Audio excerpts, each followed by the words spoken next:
A Hora do Ungido, com o pastor Paulo Messias. Olá, meus amados irmãos e irmãs, a quem vos saúdo com a graça e com a paz do Senhor Jesus. Eu sou o pastor Paulo Messias, da Igreja Videira de Canaã, Goiânia, Goiás, Brasil, para o mundo, chamado por Deus para pregar o Evangelho da Graça, para curar os enfermos, para libertar os cativos. Mas antes de orar com você, gostaria de compartilhar uma palavra de Deus. As 4 chaves que destravam o seu milagre. Preste atenção, filho. A multiplicação dos pães foi um milagre que desvenda chaves espirituais para outros milagres. Existem 4 chaves inseridas nesse milagre.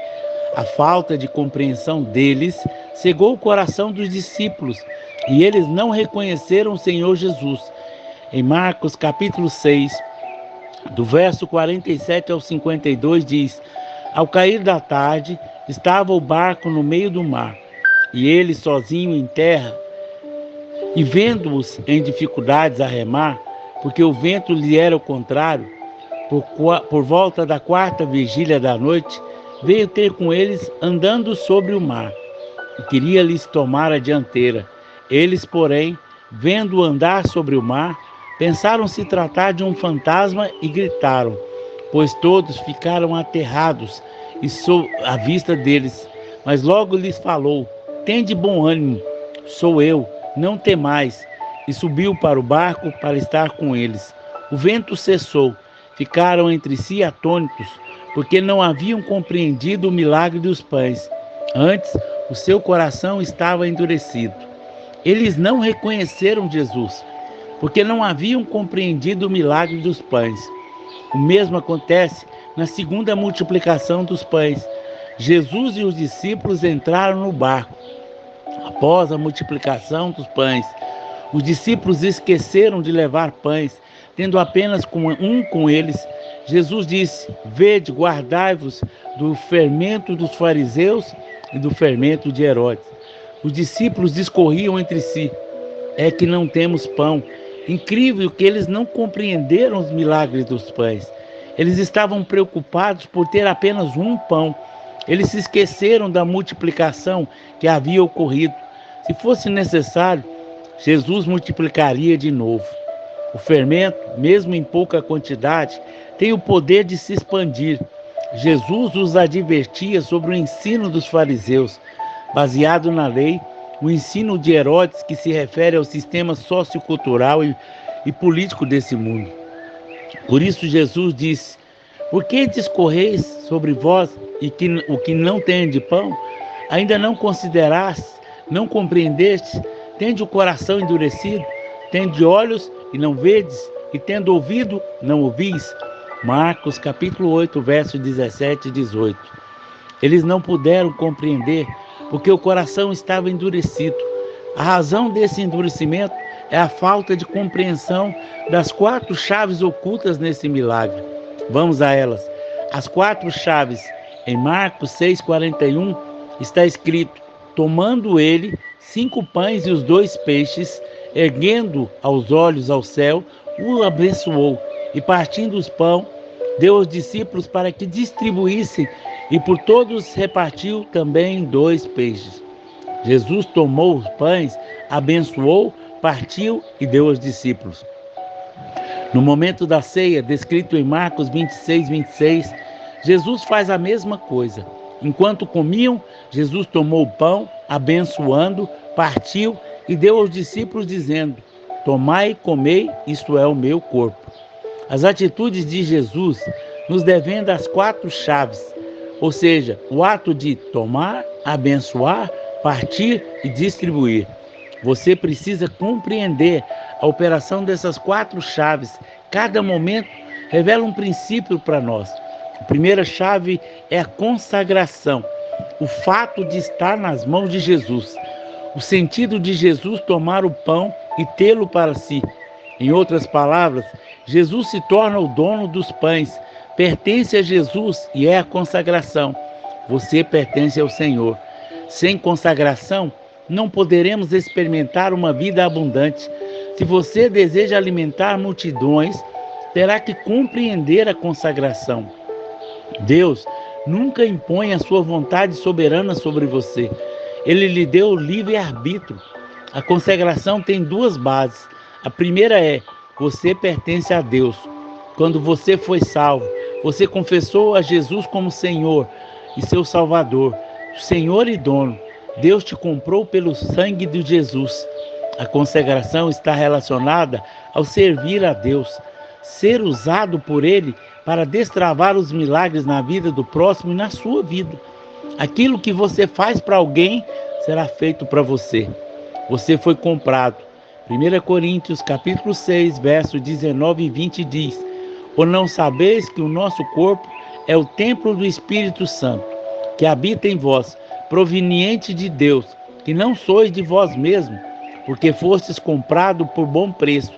Glorificai, pois, a Deus no vosso corpo e no vosso espírito, os quais pertencem a Deus.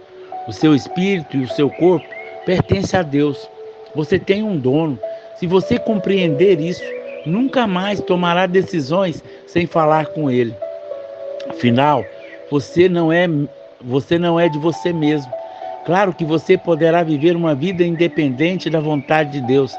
É uma questão de escolha. Mas se você quiser ser um agente dos milagres, se quiser descansar na tempestade, ser livre de todo engano, terá que viver com a consciência de que pertence a Deus. A segunda base da consagração é a revelação do amor de Deus por você. Em 2 Coríntios capítulo 5, verso 14 e 15 está escrito: pois o amor de Cristo nos constrange, julgando nós isso, um morreu por todos, logo todos morreram, e ele por todos, para que os que vivem não vivam para si mesmos, mas para aquele que por eles morreu e ressuscitou. Não devemos viver para nós mesmos, mas para Cristo. Por que alguém faria isso? Porque o amor de Cristo nos constrange. O sentido da palavra constrange é estar cercado, sem saída. Quando o amor de Cristo constrange você, você vive para Ele. O amor é a base da consagração. Você está nas mãos de Cristo. Você é como aquele pão que Jesus tomou. Você foi salvo para o desfrute de Deus, para ser um agente de milagres de salvação neste mundo. Você existe para ser uma bênção às pessoas dessa terra. Jesus disse em João 10, 28, eu lhes dou a vida eterna, jamais perecerão, ninguém as arrebatará da minha mão. Você está nas mãos de Jesus. Quem pode retirar você dela? Entender que você está nas mãos de Deus fará com que você descanse seguro, tenha tranquilidade, pois sabe o que ninguém pode contra você. Antes de Jesus ser levado para o inferno, separado do Pai naquela cruz, ele se entregou nas mãos do Pai. Então, Jesus clamou em alta voz: Pai, nas tuas mãos entrego o meu espírito. É disso, e depois disso, expirou. Lucas 23, 46. Perceba que o momento em que Jesus se encontrava, ele estava cercado por todos os demônios do inferno. Ele morria como um pecador, amaldiçoado na cruz. Qual foi o seu único recurso? Entregar-se nas mãos de Deus. Sua maior proteção é saber que você está nas mãos de Deus. Consagração é saber que você está nas mãos de Deus e disponível para ser usado por Ele. Esteja disposto a fazer toda a vontade de Deus. Deus abençoa o que está nas suas mãos. Você é abençoado, mas o seu emprego e o seu negócio também devem ser.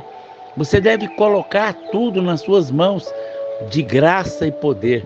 Paulo afirmou, Romanos 6,13, mas oferecei-vos a Deus como ressurreto dentre os mortos, e os vossos membros a Deus como instrumento de justiça. Oferecer-se é um ato da sua fé, uma consagração a toda a vontade de Deus. É a consagração que estabelece as prioridades em sua vida. Jesus disse, buscai em primeiro lugar o seu reino e a sua justiça, e as demais coisas serão acrescentadas. Tudo que você precisa será acrescentado, seja o casamento, estudo, prosperidade, filhos, tudo. Você foi gravado nas mãos de Deus. Isaías 49:16. Eis que nas palmas das minhas mãos te gravei. Quem pode remover você das mãos de Deus? A convicção em saber que você pertence a Deus está em suas mãos, lhe dará esperança no meio de qualquer tempestade da vida. Paulo vivenciou isso quando viajava em um navio para Roma. Estava ele 276 pessoas e eles foram surpreendidos por um ciclone. Ficaram mais de 14 dias sem ver o sol e as estrelas, desgovernados no mar. Então Paulo, diante de todos, diz: porque esta mesma noite, um anjo do Senhor, de quem eu sou e a quem eu sirvo, esteve comigo. Em Atos 27:23, Paulo disse que ninguém morreria. Por quê? Porque ele pertencia a Deus. Você também é de Deus. Você também está nas suas mãos. Você serve a Deus. Não se preocupe. Ele está cuidando da sua vida, da sua casa, do seu destino. Isaías 43, verso 1 diz: não temas, porque eu te remi, chamei-te pelo nome, tu és meu. Declare constantemente que você está nas mãos de Deus e ninguém pode tirá-lo dessa posição. Nela você descansará, sua identidade e destino são firmados. Deus Pai lhe diz: tu és o meu filho. O problema que você está enfrentando é de Deus. Suas lutas são dele. Alguém segundo o coração de Deus sabe que pertence a Deus, assim como Davi. E tendo tirado este, levantou-lhes o rei Davi, do qual também dando testemunho disse: achei Davi, filho de Jessé, homem segundo o meu coração, que fará toda a minha vontade. Atos capítulo 13, verso 22. Davi cometeu erros, pecou, foi disciplinado. Todavia, tinha disposição interior de fazer toda a vontade de Deus. Por isso foi escolhido para ser rei. À medida do seu poder espiritual, e proporciona a sua consagração. A segunda chave: sou abençoado. Tudo que está nas mãos do Senhor, Ele abençoa. Por isso Paulo diz que foi abençoado em Cristo. Ser abençoado é um fato consumado em sua vida. Creia e desfrute da bênção completa do Senhor. Tal bênção é liberada no seu propósito, na sua posição. A bênção e o favor de Deus liberando você para prosperar. A bênção é um endosso do céu. Endossar significa dar notoriedade, certificar, um selo de qualidade. Arão representava o sumo sacerdote. Cristo que nos abençoa, tal bênção era um endosso de Deus com o seu nome, seu selo, sobre o seu povo. O Senhor disse a Moisés: assim porão o meu nome sobre os filhos de Israel, e eu os abençoarei. O que é colocar o nome sobre os filhos? É endossar. Deus assina cada palavra de bênção sobre a sua vida e a sua família. Eis a bênção completa. Que o Senhor te abençoe e te guarde. O Senhor faça resplandecer o seu rosto sobre ti e tenha misericórdia de ti. O Senhor sobre ti levante o seu rosto e te dê paz. Assim porão o meu nome sobre os filhos de Israel, e eu os abençoarei. Números capítulo 6, verso 24 e 26. A terceira chave: o pão partido. Porque Jesus sempre partia o pão? É para que você não esqueça da cruz. A bênção foi liberada na cruz. Jesus foi esmiuçado na cruz para que você desfrute de paz e saúde. Quando o pão é partido, os nossos olhos se abrem. Enquanto os dois discípulos iam caminhando para a aldeia de Emaús, o próprio Senhor Jesus se aproximou e ia com eles. Eles, porém, não o reconheceram ao Senhor. Então Jesus expõe as Escrituras, mostrando tudo o que estava escrito a seu respeito. Mesmo assim, eles não reconheceram ao Senhor. Somente quando Jesus partiu o pão, seus olhos se abriram para reconhecê-lo. E aconteceu que, quando estavam à mesa, tomando ele o pão, abençoou e, tendo partido, lhes deu. Então lhes se abriram os olhos e reconheceram, mas ele desapareceu da presença deles. Lucas 24, 30 e 31.